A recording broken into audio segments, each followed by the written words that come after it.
മതാധ്യാപകരുടെ മധ്യസ്ഥനായ വിശുദ്ധ ചാൾസ് ബൊറോമിയോയുടെ ജനനം ഇറ്റലിയിലെ അരോണ എന്ന മനോഹര പട്ടണത്തിൽ 1538 ഒക്ടോബർ 2 ആയിരുന്നു. അതിപ്രശസ്തമായ ബൊറോമിയ കുടുംബത്തിൽ ഗിൽബർട്ടോ പ്രഭുവിൻ്റെയും മാർഗരിറ്റയുടെയും 6 മക്കളിൽ രണ്ടാമനായി ആയിരുന്നു ദൈവം തനിക്കായി കരുതിയ ചാൾസ്. ഉത്തമ ക്രൈസ്തവ ജീവിതത്തിൻ്റെ ബാലപാഠങ്ങൾ കഥകളിലൂടെയും മാതൃകയിലൂടെയും പകർന്നു കൊടുത്തിരുന്ന അമ്മയെ 9-ാം വയസ്സിൽ ചാൾസിന് നഷ്ടമായി. ആധ്യാത്മികതയിൽ ഉറച്ച ഒരു വ്യക്തിത്വം കൈമുതൽ ഉണ്ടായിരുന്ന ചാൾസ് ലൗകിക ജീവിതത്തിലല്ല തനിക്ക് താല്പര്യം എന്ന് പ്രഖ്യാപിക്കുന്ന ടോൺഷർ എടുക്കാൻ തീരുമാനിച്ചു. അതായത് ലൗകിക ജീവിതത്തിൻ്റെ അലങ്കാരവും ബാഹ്യസൗന്ദര്യത്തിൻ്റെ പ്രതീകവുമായ മുടി ഉപേക്ഷിച്ച് ടോൺഷർ എടുത്ത് തൻ്റെ ആത്മീയ ജീവിതം തുടങ്ങിയതായി പ്രഖ്യാപിച്ചു.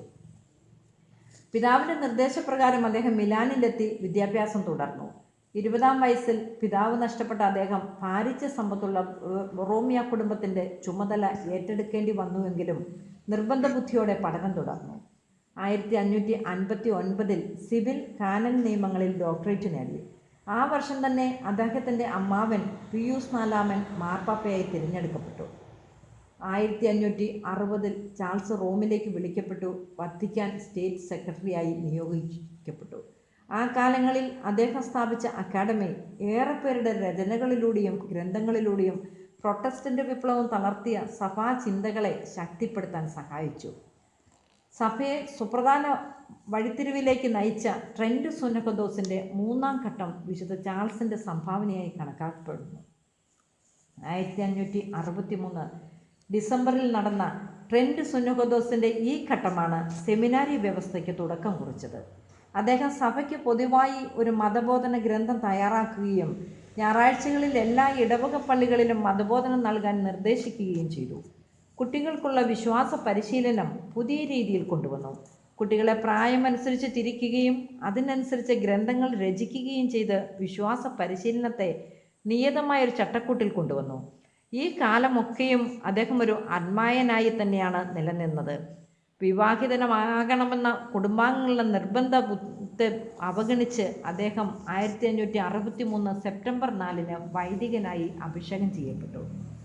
താമസിയാതെ അദ്ദേഹം മിലാനിലെ ബിഷപ്പായി. ആ കാലത്ത് അദ്ദേഹം തൻ്റെ അതിരൂപതയിൽ തുടങ്ങിവെച്ച പ്രവർത്തനങ്ങളെ ആഗോളസഭ ഏറ്റെടുത്തു തുടർന്നു. അതാണ് സൺഡേ സ്കൂൾ എന്ന പേരിൽ തുടരുന്ന സഭയുടെ വിശ്വാസ പരിശീലനം. 1571 ഇറ്റലിയിലുണ്ടായ കടുത്ത ക്ഷാമത്തിൽ തൻ്റെ പൈതൃക സ്വത്ത് മുഴുവൻ വിറ്റ് ഭക്ഷണമില്ലാത്തവന് ഭക്ഷണം നൽകി. 1575 ഇറ്റലിയിൽ പടർന്നു പിടിച്ച പ്ലേഗ് ബാധിതർക്കിടയിൽ ഒരു ദൈവദൂതനായി അദ്ദേഹം കടന്നു ചെന്നു.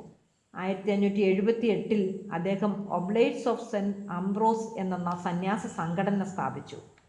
ഒരേ സമയം ആത്മീയതയുടെ മാർഗത്തിലൂടെയും കർത്തവ്യ നിർവഹണത്തിലൂടെയും സഭാതനിയർക്ക് മാതൃകയായിരുന്ന വിശുദ്ധ ചാൾസ് ബൊറോമിയ 46 വർഷം മാത്രമേ ജീവിച്ചുള്ളൂവെങ്കിലും ഇന്ന് കാണുന്ന പല പരിഷ്കരണങ്ങളുടെയും തുടക്കം അദ്ദേഹത്തിൻ്റെ ദീർഘവീക്ഷണമായിരുന്നു.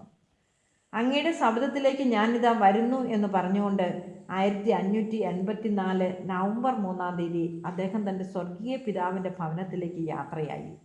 1610 നവംബർ 1 പോൾ 5 മാർപ്പാപ്പ അദ്ദേഹത്തെ വിശുദ്ധ പദവിയിലേക്ക് ഉയർത്തി. സഭ നവംബർ 4 അദ്ദേഹത്തിൻ്റെ തിരുനാൾ ദിനമായി ആചരിക്കുന്നു.